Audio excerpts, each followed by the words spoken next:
Hello, and thanks for joining this week's episode of Author's Office Call.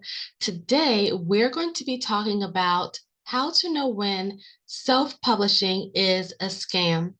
And I want to talk about this today because someone DM'd me their publishing contract, and I need y'all to see this.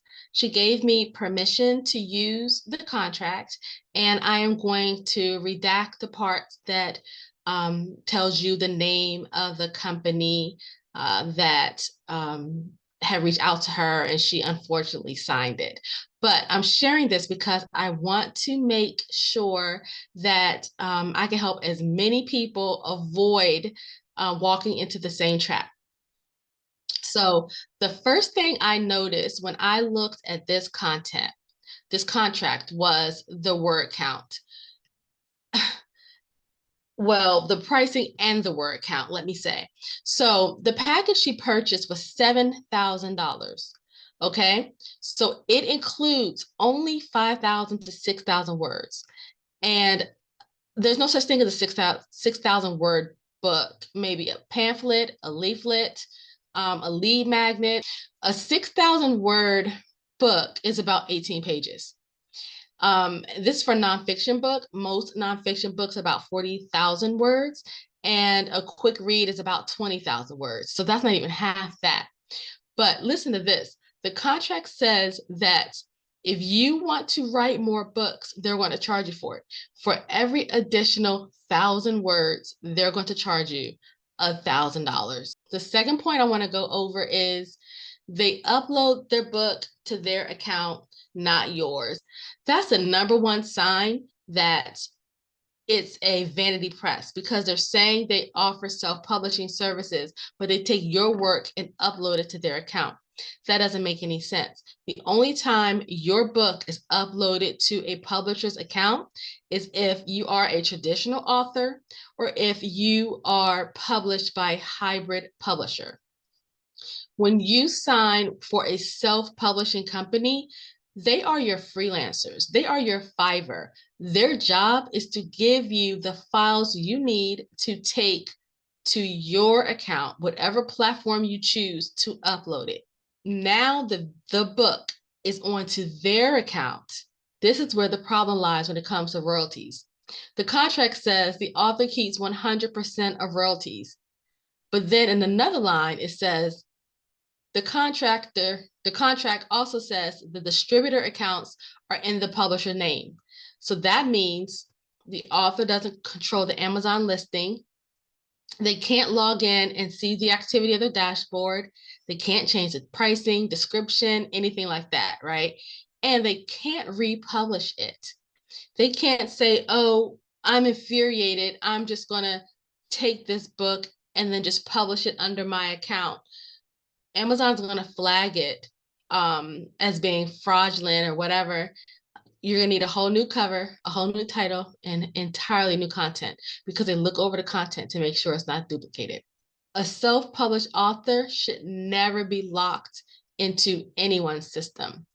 You're paying them to design your cover, to format the interior of your book, the pages, so it looks professional, and maybe some editing, light editing, but not a lot.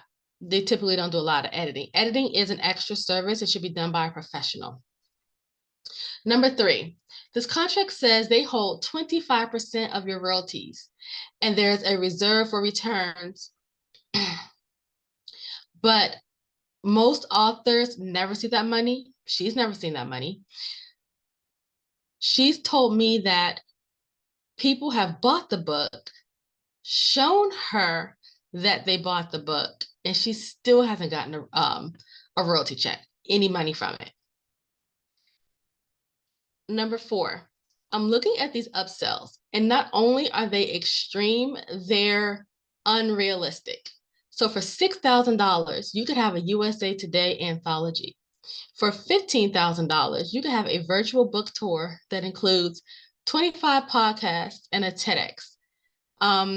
You cannot buy your way into a TEDx. And any company promising that they can do that is a scam.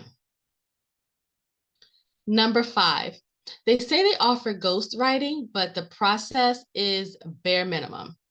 I've done some ghostwriting services before, and there's no way you can write a book with this information. Think about all the information that you want to put into a book, and then you hire a ghostwriter. How can a ghostwriter know what you want unless you talk to them? So this contract says that you're only getting two 90-minute interviews, and then they're going to write a book.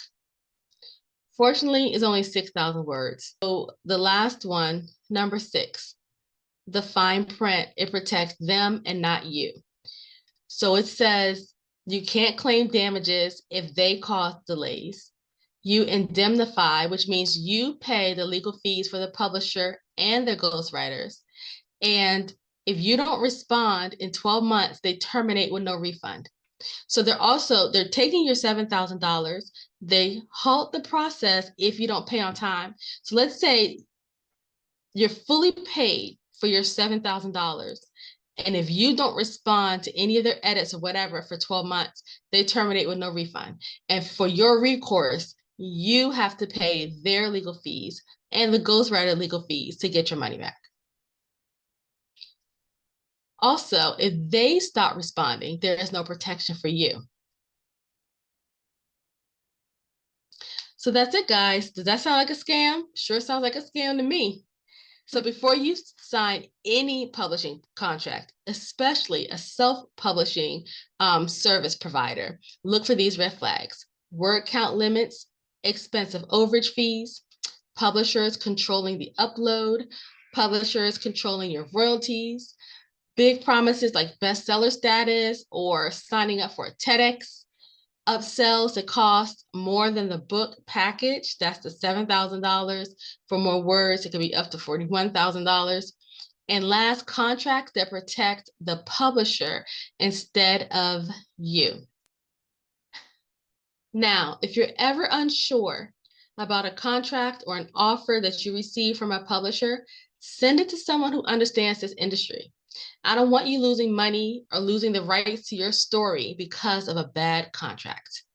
And if you don't have anyone in mind, send it to me and I'll review it. That's it for this week. I'll see you next week.